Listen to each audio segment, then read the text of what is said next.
今天我们聊聊神奇的超感觉能力。1979年，一架装载机密文件的苏联图22轰炸机在非洲丛林深处坠毁。美国军方调动了当时最先进的间谍卫星和高空侦察机，在几百万平方公里的茂密雨林上方搜寻了几个星期，一无所获。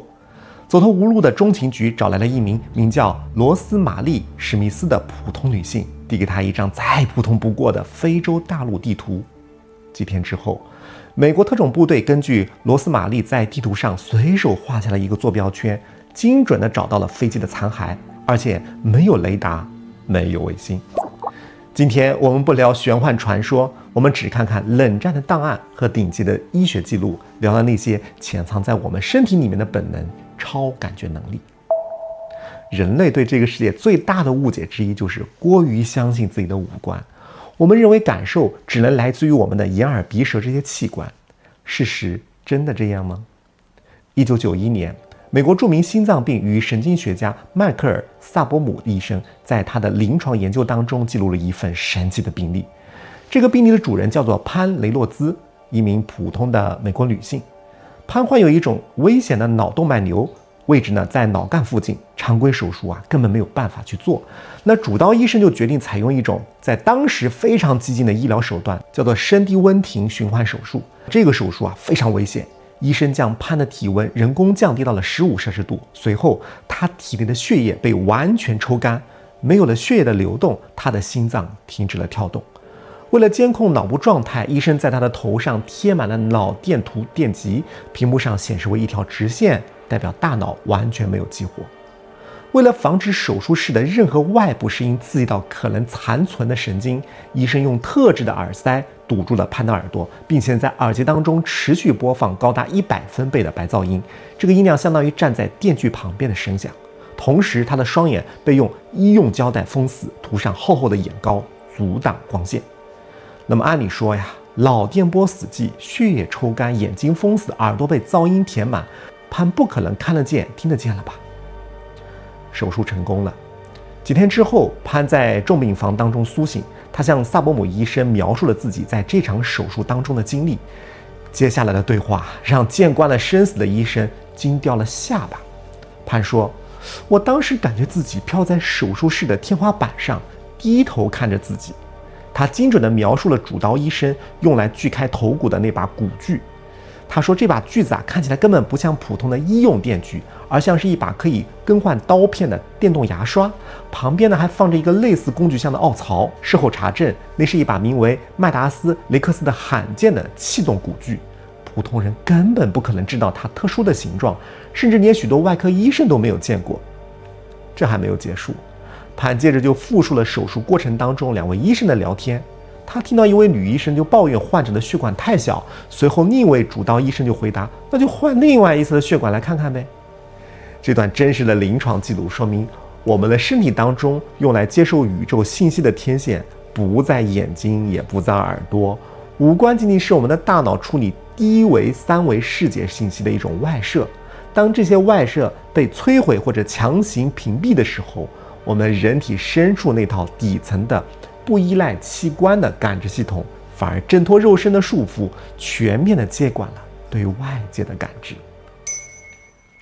你可能会说，这个也算是濒死体验吧，是人在非常极端的情况下偶然出现的，很难主动发动这个能力吧？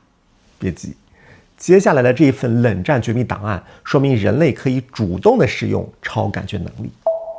在20世纪80、90年代，美国中央情报局 CIA 建立了一个代号为西门计划的庞大数据库，专门就追踪全球的特异感知现象。在 CIA 公开的解密档案当中有一份情报报告，核心的分析对象是中国1990年7月创刊的《中国人体科学》的创刊号。那这份期刊阵容强大，包括中国科学院和复旦大学等一流学府。他们当时正在进行一场轰轰烈烈的人体功能态的测试。那这些试验进行了一系列变态的非器质性的视觉盲测。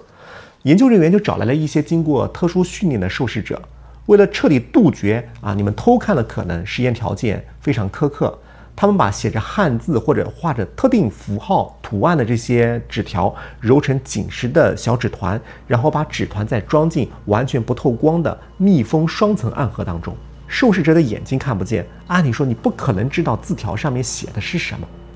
但是实验结果打破了研究人员的认知。受试者拿起这个暗盒，把它放到自己的耳朵边上，或者夹在腋下。几分钟之后，他们不仅可以准确说出纸团当中写的汉字，甚至用什么颜色的墨水写的，都可以描述的分毫不差。事后，这些研究因为稳定性和随机性无法用于情报工作，没有被 CIA 作为情报工具。但这个实验本身可以说明，我们的眼睛并不是视觉的唯一入口。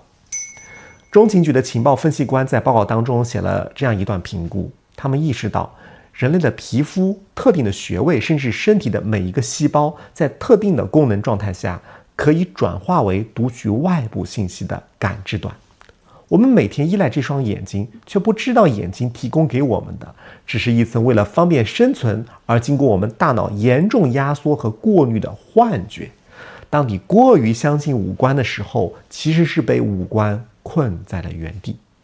你说这太扯了，这个人怎么可能隔空遥视呢？那原理也说不通啊。科学家们并不会盲信或者盲否定，他们会提出假设，也许是人类可以发出一种无线电，通过反射信号的方式来实现呢？就像蝙蝠定位那样。那冷战时期的顶尖物理学家们就决定用当时最厉害的屏蔽仪器去验证一下，到底是不是这样。1974年，世界顶级学术期刊《自然》Nature 发表了一篇论文，后来引发了长久的争议。这篇论文记录了一场关于感官屏蔽的测试。主导这场测试的是美国加州斯坦福研究所的2位激光物理学家拉塞尔·塔格和哈尔·普索夫。他们建造了一个法拉第笼，这是一个由多层铜网和金属板严密包裹的屏蔽室。在法拉第笼内部，所有的无线电波、微波、移动信号乃至宇宙射线都可以被隔绝在外。物理学家将一名叫做尤里盖勒的受试者就关进这个笼子，而另外一间相隔甚远的屋子当中呢，研究员拿出一张白纸，随机画了一串葡萄，让盖勒就说到底画了什么。笼子里面的盖勒静坐了一会儿，拿起笔在面前的白纸上面居然也画出了一串葡萄。不仅仅轮廓，连葡萄颗粒的排列顺序、顶端的藤蔓都和外部画的画稿高度相似。这篇论文让当时的学术界既难以相信又难以否定，用挑剔的同行评议也没有办法从实验的隔离环境当中找出毛病。自然杂志的编辑部顶着巨大的压力将其发表，他用数据证明了传递这些图像的根本不是任何已知频段的电磁波。你说，这也就是隔一个房间嘛，就算真能看到也没什么用，你远一点是不是就没用呢？可是如果我告诉你，居然有人可以穿越半个地球看到机密信息呢？1979年，冷战的铁幕笼罩全球，美国国家安全委员会面临情报盲区。当时苏联在北极圈附近的北德文斯克设有一个秘密造船厂，那个地方常年被厚厚的云层和暴风雪遮挡，美军的高空侦察机和间谍卫星长时间一无所获。西门计划当中最出色的遥视者乔·麦克莫拉格尔就接到了这样一个任务，他拿到了同样只有北冰洋沿岸的一组坐标。乔就躺在马里兰州一个昏暗的房间当中，他拿出一张大纸，画出了庞然大物。这是一艘拥有双层耐压壳的核潜艇，潜艇的前方排列着20个巨大的导弹发射管，而潜艇的甲板呈现出一种奇特的倾斜角度。美国海军的工程专家看了这张草图，纷纷摇头。他们通过专业的造船常识就说苏联不可能造出这么巨大的潜艇，双壳体的设计闻所未闻，更不要提有20个导弹发射管。他们认为乔的潜意识是在胡编乱造。几个月后，北极圈的云层短暂散开，美国的高清侦察卫星抓拍到了一张照片。照片上，一艘史无前例的巨型核潜艇正停泊在造船厂的船坞当中。这就是后来震惊世界的台风级战略核潜艇。它的尺寸、倾斜的甲板、那20个发射管的排列方式、双层外壳的独创结构，和乔在几个月前画在纸上的草图完全重合。太扯了！要不是我查到这些信息的原始出处，我都难以置信。什么隔空遥视，简直就是玄学。但是还有更玄的，就是不仅能看穿空间，还能看穿时间。当时美国中央情报局认为遥视情报收集不是很牛吗？那相当于游戏开挂呀。他们就接手了斯坦福研究所的测试。中情局就找来了一名前警官帕特·普莱斯，特工呢就拿出了一个随机挑选的坐标，位置呢在5英里之外。普莱斯没有去过这个地方，他就闭上眼睛，几分钟之后，他就开始在白纸上面绘制那个坐标的俯视图。他画出了建筑群的具体轮廓，还在图纸的中央画了2个巨大的圆柱形水塔。中情局的特工就拿着这个手绘图驱车前往现场核实。那个地方确实呢是一片建筑，轮廓和普莱斯画的吻合，但是现场空空荡荡根本就没有水塔。情报官员就在档案当中打了个叉判定你这次遥视的测试是失败的，受试者产生了幻觉。但21年后，这批被尘封的档案解密，有人就翻阅了那个小镇在1913年的城市建设图纸。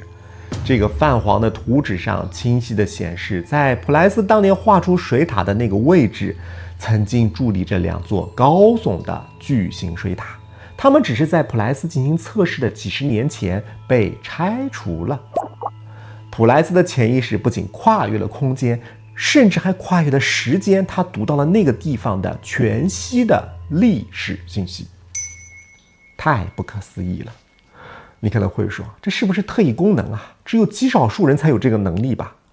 中情局就想验证一下，这到底是每个人都可以呢，还是少部分人能做到呢？他们就找来一位名叫海拉·哈米德的普通的摄影师，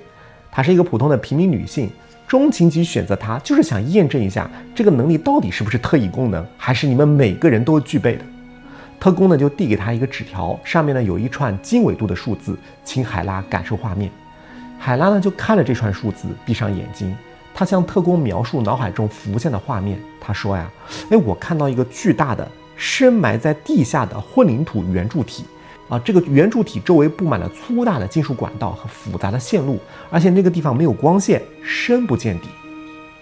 拿到这份口述记录的中情局高层陷入了沉默，因为这个坐标是当时美军最高机密的地下核爆试验井。这么绝密的信息，海拉不可能提前知道。从加州的法拉第笼到5英里外的旧水塔，从深埋地下的核实验井到半个地球之外的苏联军港，这些封存在军方解密档案的记录向我们揭示，超感者获取信息的方式根本不是从大脑当中发射某种生物雷达去扫描目标，在他们彻底闭上眼睛进入深层的这种冥想临近的状态的瞬间，北美洲的地下室和西伯利亚的冰原在某一个我们看不见的高维结构当中，原本就是紧紧重叠在一起的。当意识不再受困于肉眼的视距，整个宇宙在他们面前变成了一张没有距离差的全息透影网。你不需要走过去看，只要频率对上，远在天边的画面就在你的眼前。有的朋友听到这里会想到佛家的神通，你那个遥视不就是天眼通吗？看到过去不就是宿命通吗？那你有没有他心通啊？就隔空读取别人的意念呀？还真的有。为了验证人类是不是可以隔空读取意识，一项人类历史上跨度最远也最隐秘的超感知实验，在距离地球38万公里外的深空悄然展开。1971年，美国阿波罗14号飞船发射升空，宇航员埃德加·米切尔坐在狭窄的指令舱中正飞向月球。除了执行美国宇航局 NASA 安排的繁重的科学任务之外，米切尔在自己的宇航服口袋当中秘密地藏进了一套测试超感知能力的奇纳卡。这种卡片上面会印有十字、心形、波浪线等简单的几何图案，常常是被用于心灵感应的盲测。那这个实验是米切尔私下策划的，官方并不知情。他在地球上安排了4名信任的朋友，在飞船去往月球的途中，以及在月球轨道上的升空当中，米切尔呢会在预先预定好的精确的时间，就拿出这张卡片，就看着卡片上的图案，屏息凝神，在脑海当中专注的想象，我向地球上的这4个朋友发送这些画面。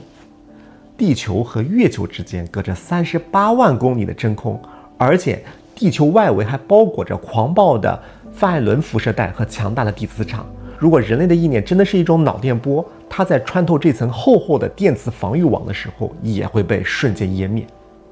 几天后，阿波罗14号返回地球，米切尔第一时间取回了4位朋友在地球上写下的接收记录。当他们把太空当中发送的图案顺序和地球上的接收记录进行对比的时候，所有的人都陷入了长久的沉默。因为理论上，如果随机盲猜能猜中的概率大概是3%，但是4位朋友猜中图案的准确率为25.5%，那这就不是巧合了。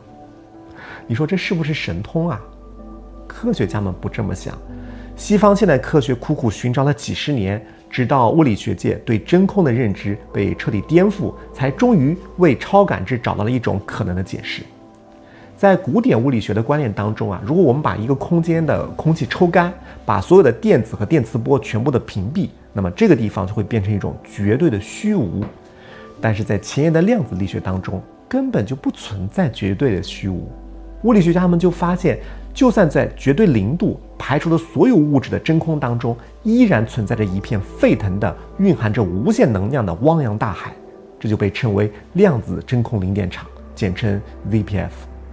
我们在前面提到的那位主导了斯坦福摇式实验的顶级物理学家哈尔普索夫，以及2度获得了诺贝尔和平奖提名的系统科学家欧文纳兹洛，在对零点场进行了深入研究之后，提出了一个惊人的推论。这个弥漫在全宇宙每一个角落的零点场，它不仅仅是能量的海洋，更是宇宙的终极存储。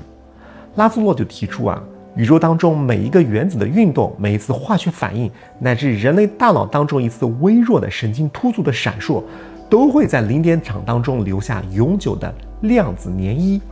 这些涟漪不会消失，它们会交织在一起，形成一个无处不在，包含了宇宙过去和现在所有信息的量子真空信息场 A field。 这就是为什么超感觉可以跨越空间，甚至跨越时间，跨越心灵，因为他们根本就没有看向远方。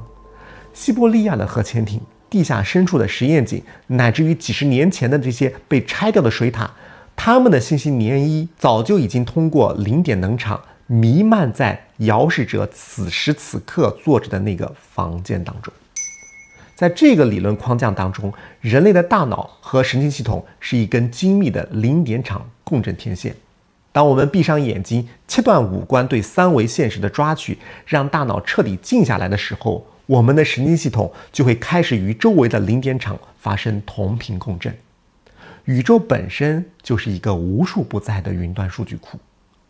如果把这些拗口的西方物理学的名词翻译成我们华人最熟悉的文化语境，其实就4个字：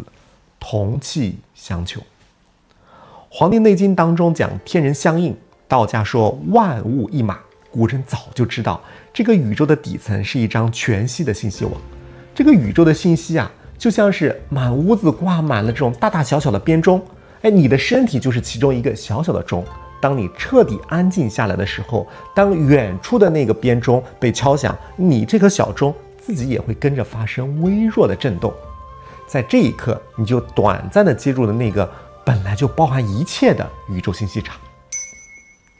西方人试图用复杂的量子方程来证明这层网络的客观存在，而在华语圈有一位顶尖的科学家用10亿元的实验，不仅证明了这个网络的存在，甚至不经意间还触碰到了这个宇宙更深的奥秘。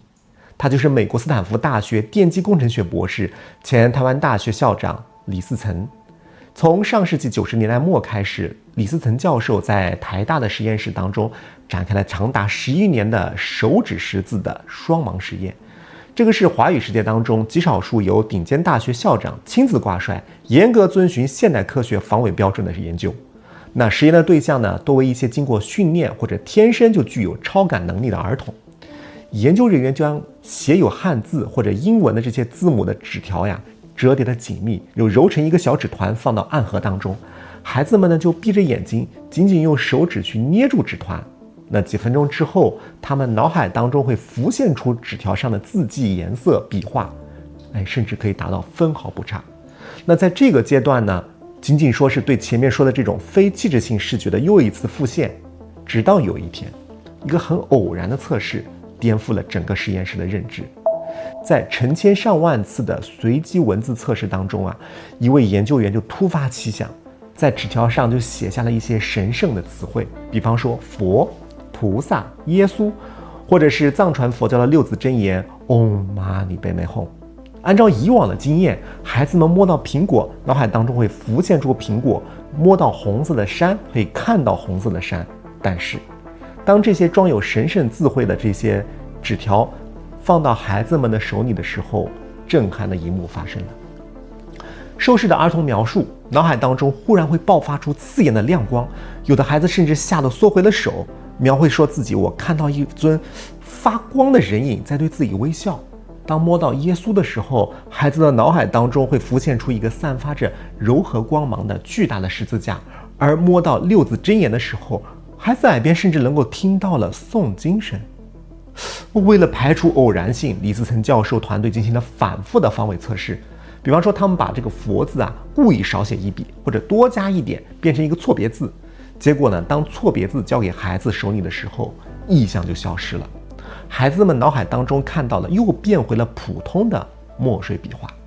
他们还找来了不懂藏文的孩子去摸这个藏文的六字真言，不懂希伯来文的孩子去摸希伯来文的上帝名字，结果完全一样。只要字符完全正确，不管受试者认不认识这个字，脑海中浮现的全都是这些强光、声音和巨大的能量场。说到这里，我想在之前的超感官知觉那一期也分享过我自己的持证。那么受试者闭着眼睛在黑暗的房间当中站在一张字条的时候，他在一片黑暗当中忽然就问我，你为什么要开灯啊？我既悚然又深深触动，因为那个字写的是爱。同时另外一位受试者，他的眼前浮现出了一个金黄色，虽然微小但非常有能量的光芒的点。他说，你是不是在我眼前放了一盏小灯？我同时也非常感触，因为那个字条写的是父爱。那这些学术记录揭露出，在这个宇宙背后存在一个浩瀚无边的高维信息场。我们平时写的这些猫、狗、桌子、椅子，这些在这个网络当中只是一些没有任何能量附着的一些普通的事物，而人类几千年来无数先哲大德留下的这些特定的符号和神圣的智慧，就像是这个宇宙数据库当中特殊的链接。当孩子们静下心来，手指触碰到那个链接的时候，他们的意识就连上了信息场中那个庞大的能量源。他们感受到的强光、声音，是他们三维的肉身接触到了高维的信息，大脑只能强行的把它翻译成我们的一些视听的意象。那既然这张网覆盖了宇宙，我们的身体可以连上网，那如果一个小的一个个细胞，那它还能感受到吗？我们习惯性的认为感知是属于我们大脑的特权，但是在超感知的世界当中并非如此。上世纪60年代，中情局有一个名叫克里夫·巴克斯特的审讯专家，他是当时全美国最顶尖的测谎仪大师。在1966年的一个深夜，巴克斯特呢在实验室当中熬夜，为了打发时间，他就做了一个很无聊的举动，他把这个测谎仪的电极夹在了办公室角落的一盆龙血树的叶片上。他给这盆植物浇了一点水，按照常理呢，这个植物吸水之后导电性会增加，那么测谎仪的这个指针应该上升，因为它测的是电阻但是这个记录纸上画出的曲线却呈现出一种复杂的锯齿状的这种波动。巴克斯特作为审讯专家，太熟悉这个波形了，这是一个人在放松、心情愉悦的时候才会画出的脑电波形。巴克斯特愣住了，他决定要进一步试探一下。他呢就把植物的一个叶片泡进了热咖啡当中，机器没有反应。他又拿笔敲了敲叶子，这机器还是没有反应。接下来发生了诡异的一幕，巴克斯特站在距离植物几步远的地方，他忽然冒出来一个想法，他说我要找一根火柴，把夹着电极的那个叶子我烧掉试试看。他只是在脑子当中想了那么一下，那台连着植物的测谎仪指针瞬间爆表。这个图形是人类在面临极度恐惧、受到严重惊吓才会出现的恐慌波形。植物居然能够感受到巴克斯特的杀意。万物皆有觉知啊！这个发现彻底颠覆了巴克斯特的世界观，于是他辞去了中情局的工作，成立了专门的实验室，把后半生全部投入了微观生物的超感研究。既然植物的细胞能感知人类的意识，那人类自己的细胞呢？这个巴克斯特就做了一个实验，他呢分离白细胞。研究人员从受试者的口腔当中提取出新鲜的白细胞，放进离心机当中处理，然后装进试管，连接上灵敏的脑电图仪，这就是EEG。接着，研究人员会把这管细胞带出实验室，放到几英里之外的另外一个房间当中。在主实验室当中啊，受试者被安排看一系列的视频，有平静的风光片，也有二战时期的纪录片，还有突然跳出来的恐怖画面。那两边的仪器啊同时开启记录，就发现当受试者看到恐怖画面的时候，他的内心非常恐慌紧张啊。那么远在几英里之外的那管白细胞居然在同一时间发生剧烈的电位波动。当受试者平静下来呢，这个远端的白细胞它也跟着陷入平静。距离在这些我们肉眼看不见的细胞面前，似乎成了一种笑话。在量子纠缠当中，原本结合在一起的粒子啊，就算被分开到宇宙的两端，它会依然保持着同步。而巴克斯特的实验证明，好像这种纠缠不仅存在于光子、电子这些微观粒子，它同样存在于人类复杂的宏观生物细胞当中。那管离开我们几英里的细胞，依然是我们身体的一部分。那张看不见的信息网，仍然把它们绑在一起。那问题就来了，既然植物啊都有可能感受到人的念头，离开身体的白细胞还能跟我们同频，那这套跨越时空的感知系统，每个人都有啊。那为什么坐在这个地方的我们感受不到？到底是什么东西把我们身体里面的这根天线给封印了？我们把目光重新拉回克里夫·巴克斯特的那个实验室，他的那个实验啊，有一个失败的场景，就是当他站在植物面前，为了让测谎仪有反应，脑子拼命就会假装我要烧掉一片叶子，那植物是毫无反应的。当受试者坐在实验室当中观看恐怖的录像啊，心里面明明感到非常的恐怖，但他为了保持体面，强行的去把这种情绪啊，把恐惧感给压下去，让自己表现得毫不在乎。那几英里之外的那个白细胞，它也不再被激活。也就是说，这根天线在人类强行压抑了自己的真实情绪的时候，就会被暂时的封印了起来。那个浩瀚的宇宙全息网络，它不认逻辑，也不认伪装的念头，它唯一解封的密码是你真实敞开的生命情感。这个问题的答案自然出现了。回想一下我们从小到大经历的社会化规训，一个小孩子摔倒了，或者心爱的玩具丢了，放声大哭，那么正常的悲伤的能量就瞬间宣泄了，因为周遭的感知是完全打开的。但是慢慢长大之后，我们会被教育说，你要懂事啊，你情绪要稳定啊。那职场当中被羞辱了，心里面非常的愤怒，别人还跟你说，你要忍辱啊，你不能掀桌子，你要微笑。你遭遇了分离，悲痛欲绝，周围人过来劝你，你要坚强，你不要哭，你别难过了。你对未来充满了焦虑和恐惧，周围的人就说，你不要矫情了，你又不会饿死。我们一次次的把这些庞大的情绪压到了潜意识当中，就以为我们不去想，它们就消失了。但情绪绝不会凭空消失，只是它变成了一座随时会喷发的活火山，藏在你的身体当中。为了不让这座火山爆发，去扮演一个正常的成年人，我们的身体就必须启动一套消耗能量的防御机制。那这个机制就像在我们的内心上面浇筑了一层又一层的钢筋混凝土。感知通道是一体的，这才是最残忍的真相。你不可能关掉了对痛苦和恐惧的感知，还单独保留能够感知到宇宙直觉的这种敏锐。为了能够把痛苦变得麻木，你只能把整个感知系统的总闸都关掉。那个用来接收高维信息的精密天线就这样被你自己一层又一层的用水泥封死，直到锈迹斑斑。那顺着这个底层的逻辑往下推，你会发现我们生活在一个非常荒诞的错觉当中。